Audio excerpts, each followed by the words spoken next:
This essay is titled Mistakes and Failure, otherwise known as Foreign Policy. It's quite common to see Western foreign policy labelled as mistaken or a failure.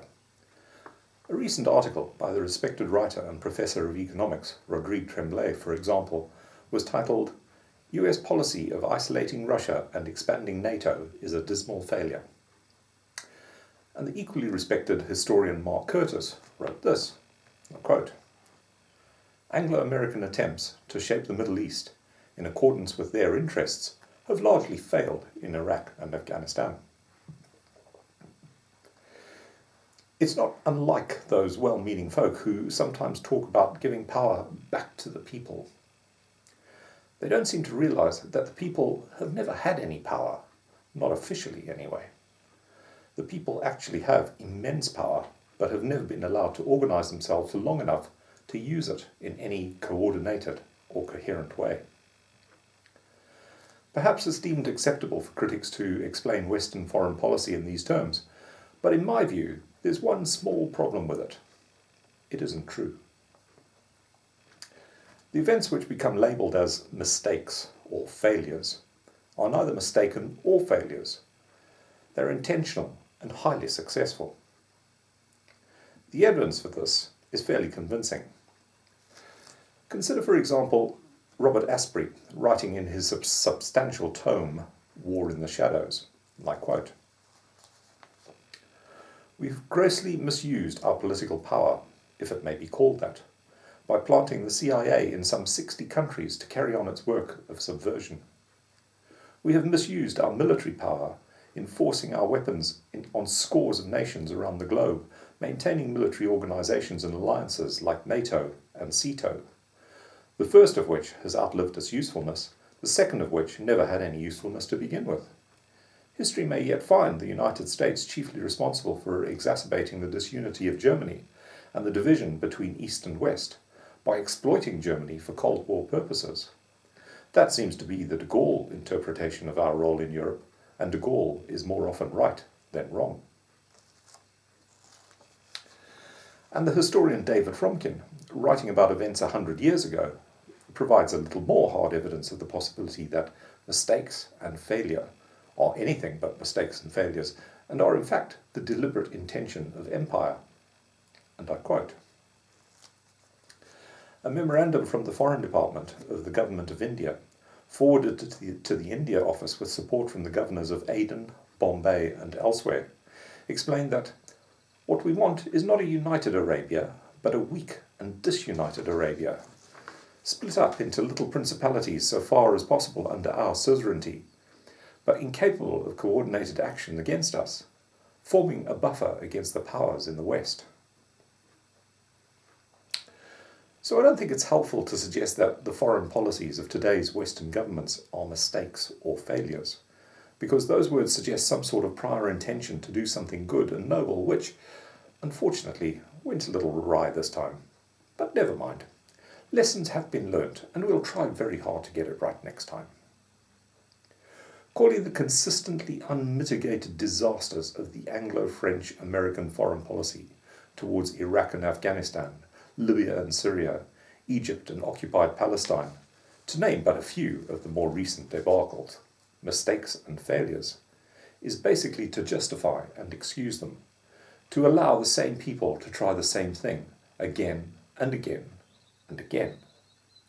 In fact, just a little thought on the subject shows that it's quite impossible to find a real success of Western foreign policy, when viewed through the eyes of the 99% anyway.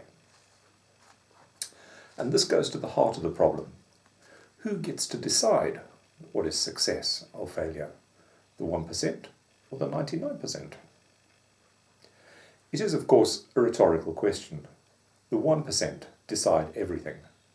They always have, and until there is significant constitutional reform, they always will.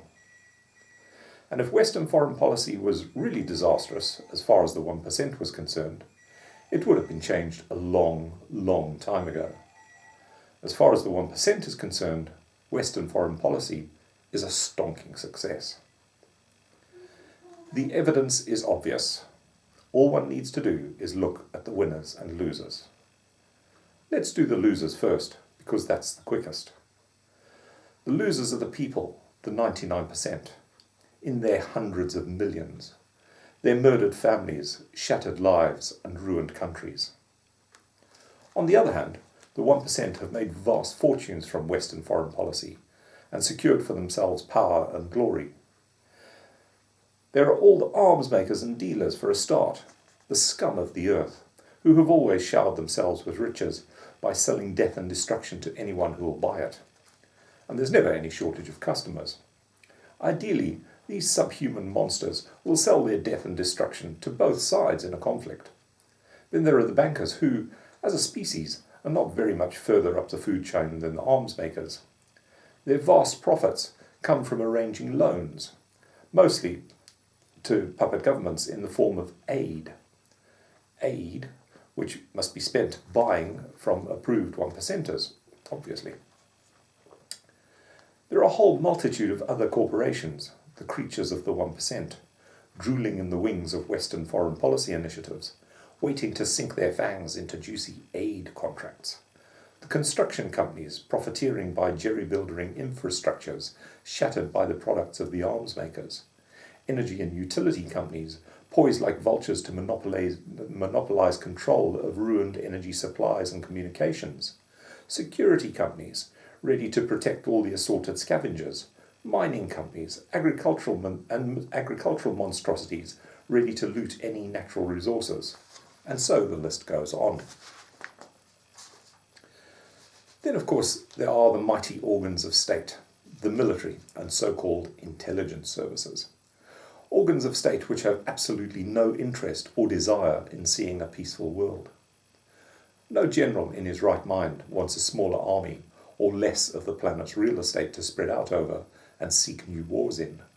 No spy master worth his salt ever pointed out the fact that his trade serves very little practical purpose whatsoever, and certainly not as far as the 99% are concerned. Or bothered to remind anyone that today's great empire somehow managed to grow to such an extent that it could take over the world without the need of any formal intelligence services at all. And there is, of course, the mainstream media, who love nothing more than a war, and have never in their entire history let the truth interfere with a good story. The very last thing the 1%ers who run all the great corporations and institutions want to see are foreign policies which would allow the 99% to quietly run their own spaces in their own quiet way.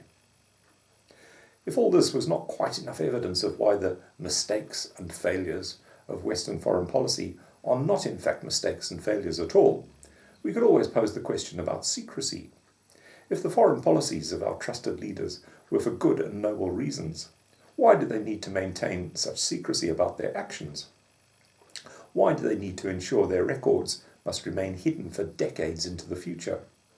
Why do they have to victimize those who would try to spread a little light on those actions, people such as Julian Assange, Chelsea Manning, and Edward Snowden?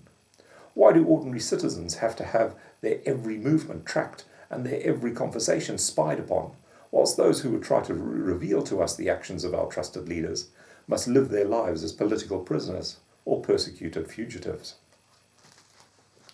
Saying that Western foreign policy is mistaken and a failure fails to recognize the real nature of Western foreign policy.